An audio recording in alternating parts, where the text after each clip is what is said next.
Salut à tous, on se retrouve aujourd'hui après un long moment d'absence, mais on reprend les vidéos et on va essayer aussi un nouveau concept qui devrait arriver dans les prochaines semaines. Je vous en dis pas plus et on commence de suite avec le deuxième top géo.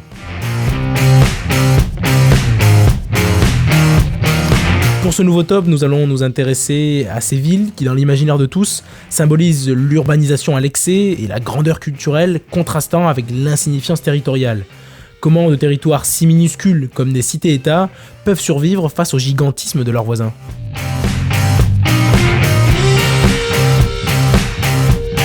Macao, c'est situé en Asie, sur la partie sud de la côte chinoise.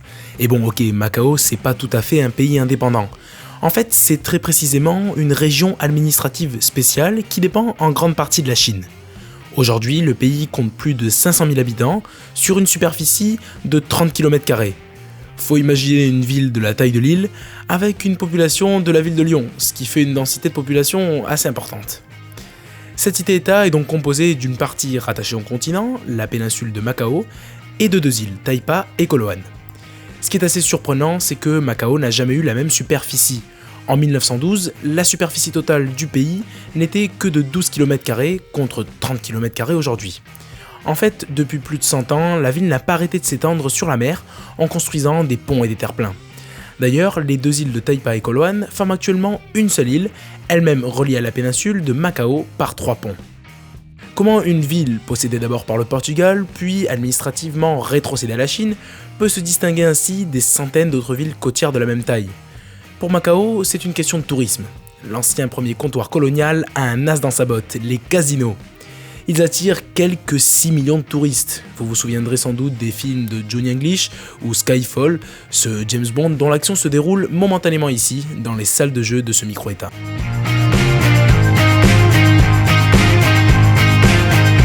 C'est maintenant dans la célèbre cité bordant le golfe du Lion que nous allons nous arrêter. En effet, Monaco est la cité-État par excellence. Idéalisée comme étant le pays des riches et des yachts, Monaco est le deuxième plus petit pays indépendant du monde, juste après le Vatican, avec une superficie de seulement 2 km². Au lieu du luxe et du prestige, la cité monégasque est particulièrement riche. En effet, c'est le pays avec le PIB par habitant le plus élevé au monde. C'est-à-dire que si on prend toutes les richesses produites par le pays et qu'on divise par le nombre d'habitants, Monaco obtient le meilleur résultat avec 220 000 $ par habitant. Cette richesse a pour conséquence un prix de l'immobilier exceptionnellement haut, pouvant aller jusqu'à 100 000 € par mètre carré dans l'avenue Princesse Grasse, l'une des artères principales. Pour avoir une idée, avec 200 000 €, on peut s'acheter presque n'importe quelle maison de ville. Si Monaco compte le célèbre casino de Monte-Carlo, l'économie du pays est loin d'être construite sur le tourisme du jeu, qui représente seulement 4% du revenu du pays. A l'inverse, c'est le secteur des services, l'immobilier et en grande partie la TVA qui supporte la richesse du deuxième plus petit pays au monde.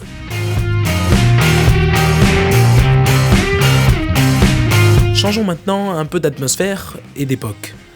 Si les cités-États d'aujourd'hui font rêver, c'est aussi le cas de celles d'antan. Dans la Grèce antique, plusieurs de ces polices, c'est-à-dire cités-mères, se faisaient la guerre. Les 3 principales sont Sparte, Athènes et Thèbes.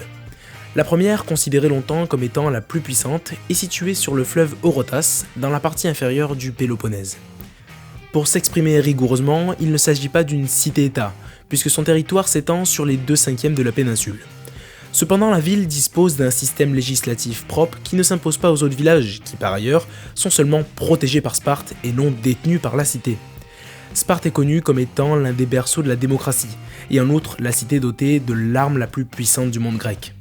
Certes, nous sommes bien loin du cadre de la mondialisation, mais nous pouvons nous demander comment cette cité-État se démarquait des autres. C'est tout simplement grâce à l'éducation. Obligatoire, elle est organisée par Sparte et vise à former des soldats défendant le modèle démocratique de la cité, puissants et disciplinés. C'est donc la force militaire qui fit rayonner la ville. Cependant, il faut nuancer. À cette époque, Sparte, Athènes et Thèbes étaient peut-être des cités-États, mais elles étaient aussi parmi les principales métropoles au monde.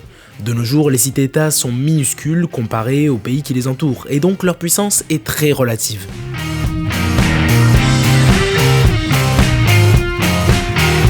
On retourne maintenant en Asie. Entre l'Indonésie et la Malaisie, il y a Singapour, un petit état d'à peine plus de 700 km² avec plus de 5,5 millions d'habitants.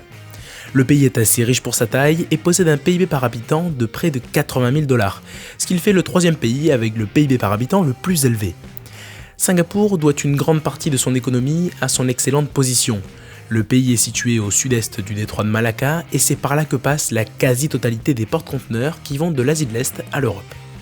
Le port de Singapour est de ce fait le deuxième au monde, juste après celui de Shanghai.